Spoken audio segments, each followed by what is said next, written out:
Good evening and thank you for joining us. I'm Mark Hanrahan. Whitney is off tonight. This evening we continue our series of interviews with the candidates running for Spokane mayor. There are 5 currently in the race, and so far we've shown you interviews with Nadine Woodward and Jonathan Bingle. Tonight our political reporter Casey Decker sits down with Kelly Cruz. Well, if you're a member of the West Central community, chances are you know Kelly Cruz. If not, he's more likely a new face to you in this race. Cruz has been a volunteer and community leader in his neighborhood for years, and he says he hopes to take his experience working with all types of government and city workers to the 7th floor of City Hall. Familiar with all those folks in those departments and a lot of people at City Hall and how the structure of City Hall is and how it works. So I wouldn't need a roadmap when I came in. I can hit the ground working on the very first day. Kelly Cruz says he decided to run for mayor when he saw the city struggle to deal with homelessness last winter. So let's talk about homelessness then. As mayor, what would be your first step to tackling the issue? I would bring all the people, the providers in our community that work with the homeless folks to the table. I would like to see accounting of all their programs, what they do, and I would like to eliminate a lot of the overlap in that, because that allows for gaps for people to continuously go from one place to the next place without getting that step up to improve themselves or better themselves. Cruz, like many of his opponents, says there are different types of people experiencing homelessness. Like others, he wants to improve coordination between nonprofits and generate some form of accountability for people using services. We have programs, and we expect you to take advantage of those programs and better your situation. Homelessness is not a crime, but neither is it a license to commit criminal acts in our community. I'm still a little curious about how you would enforce the idea of making sure that people are using the services to better their lives. Well, we could have caseworkers managing their cases and making sure that they're moving up the ladder, that they're progressing. As mayor, what would be your first step to reducing property crime, which seems to be one of the most enduring issues in this city? We need to attack what's driving the property crime, a majority of it, and that's the illicit drug trafficking in our community. And we have to double down on our efforts. We need to work with our folks at the county and regional partners and create that drug task force and go after these people that are feeding the drugs into our community, that are feeding the addiction in our community. Cruz, like other candidates, wants to expand drug treatment programs, but he says treatment alone isn't enough to stop the problem. Drug treatment is great for people who are addicted, but you also want to limit or eliminate the source of the drugs, because people can go through treatment and relapse if they have the opportunity. So if you have a community where drugs are prevalent and easy to get to, those people are most likely going to relapse. When it comes to the economy, Cruz wants to expand upon the Public Development Authority concepts that helped bring Amazon to the West Plains. And when it comes to taxes, he does not want to raise them, but instead cut administrative costs. We've gotten very management top-heavy at City Hall. I think we can look at paring some of that down.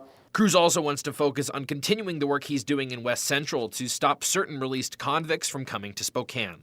I rallied our neighborhood and worked with city officials, DLC officials, state legislators to change some policy. One way he wants to do that, disincentivize local landlords from contracting with the Department of Corrections. Simple fact is, in this community, it's easier to be a vendor with DLC and house sex offenders and parolees than it is to be a proprietor of an Airbnb.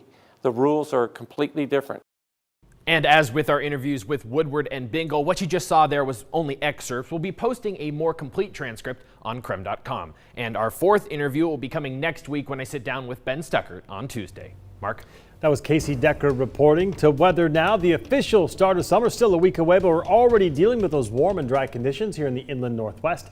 Meteorologist Michelle Boss joins us now with what we can expect for the weekend. Michelle. Plenty of sunshine and warm weather over the next couple of days. Fortunately, we won't be breaking any heat records like we did on Thursday. Temperatures are starting to cool down now, falling into the 60s in Spokane, 63 in Deer Park, lower 60s in Coeur d'Alene, still holding on to the 70s in Omak, down to the 50s in the Pullman and Moscow area. So some comfortable temperatures expected overnight. Satellite and radar showing quiet weather conditions across the region. No precipitation and just partly cloudy skies. A few clouds moving through northeastern Washington and the Spokane and Coeur d'Alene area. We expect quiet weather overnight as temperatures fall down into the middle 50s. We'll be starting off your Saturday with plenty of sunshine, warming up into the mid 70s by 11 o'clock and looking at warm temperatures both Saturday and Sunday.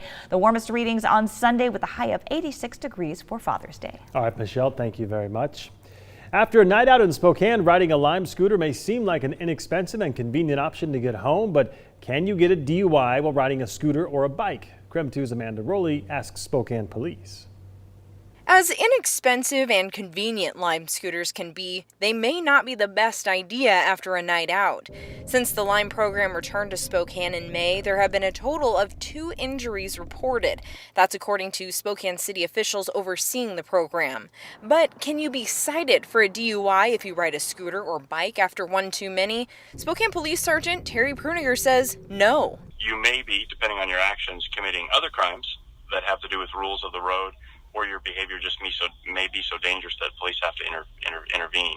Here's why. In 1995, the Washington State Supreme Court determined the legislature intended the DUI law to apply to motor vehicles only. It ruled the DUI statute does not include bicycles. Pruniger says that also goes for scooters.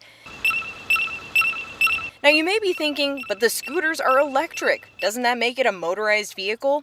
Sergeant Pruniger says the scooters just don't meet the state's definition of a motorized vehicle. The scooters are also technically not motorized, so you're not going to see a city cop give a DUI on one of those. He adds that while only a couple injuries have been reported, he occasionally patrols the bar scene and has witnessed a few wipeouts.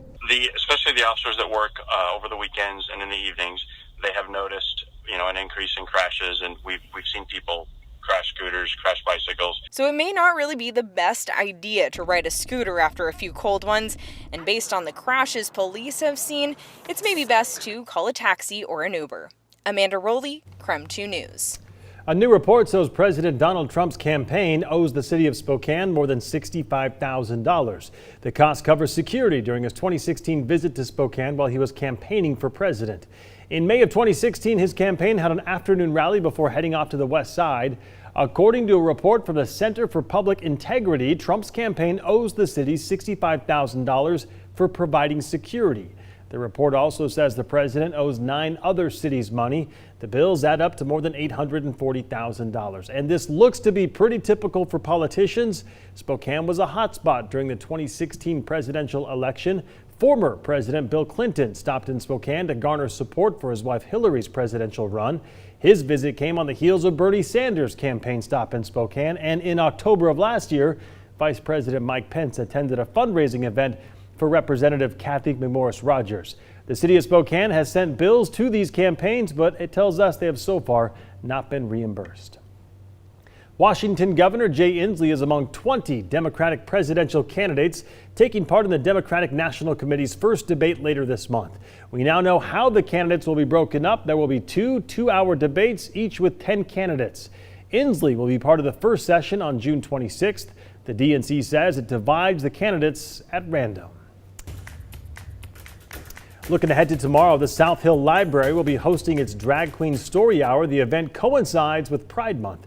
After its announcement, the event drew criticism from some community members. Last night, a forum was held to address those concerns, and organizers explained why the Story Hour exists. The Story Hour will feature drag queens reading to children. It starts at 2 o'clock Saturday, again at the South Hill Library. The second reading is scheduled the following Saturday at the Downtown Library. Still ahead tonight.